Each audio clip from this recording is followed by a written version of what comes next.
So a bit of a stalling tactic, you reckon? How long has he got before he needs to make a decision? Does it have to happen in the next few months? Well, Biden will have to face primary election voting next year in February, so all the challengers will have to have their names in the ring before then. It is unlikely, I think, that many sitting Democrats will challenge Joe Biden for the presidency. That would be quite a rare thing to challenge the incumbent president in that way. But until then, a word on the street potentially around July, potentially in the new fundraising cycle. When it was Obama's 2011 re-election campaign, he made all these announcements by April. Including where the Democrat National Committee was going to meet. So Biden is running a little bit behind schedule if we're pacing it off Obama's record there. But I guess we'll wait and see when that formal announcement will come in. Yeah, we certainly will be watching that closely. What do you make, though, of concerns about his age? Of course, he is 80 years old. But even Donald Trump, for example, he's 76. So even if he gets a run, is the age of a president a worry?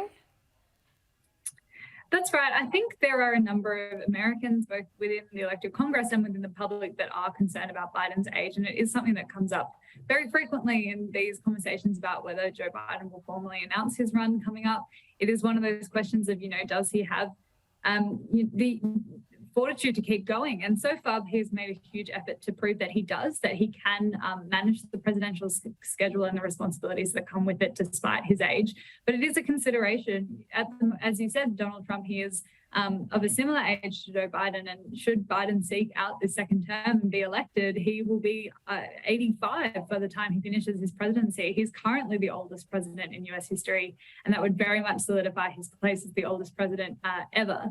But, if there are younger challenges that come through, his age could be a bigger distinction there. So not only Democrat challenges, but Republican challenges, it's going to be harder and harder for Biden to, prove that he does have, there's, I suppose, more topics that the other challenges can bring up about his age and about how many years they have ahead of them and the energy that takes. I know you mentioned Joe Biden has some time because there's not a lot of Democratic candidates or other possibilities, but who is within the ranks that could possibly put their hands up?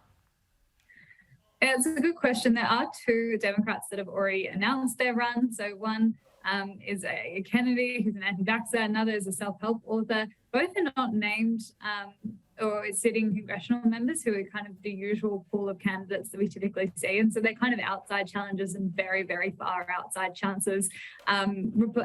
Presidential candidates usually have a huge amount of name recognition. So Joe Biden himself was a former vice president. And Donald Trump obviously had that celebrity status, but we're kind of, when we're looking at reasonable candidates, someone that could actually mount a real challenge, it's got to be someone who's got that kind of clout and that kind of political experience. Kamala Harris, her name has been floating around. It's very, very unlikely that she will challenge the president, but instead will be more likely to sit on that vice presidential ticket alongside Joe Biden as well. But her name has obviously come up as a potential challenger or a potential successor to Biden. And vice presidents in Democratic history have had a huge amount of success when they've run at president and typically win the nomination for their party. And that's been a trend since the 1970s, that every vice presidential candidate from the Democrat Party has gone on to win the nomination for the Democrats.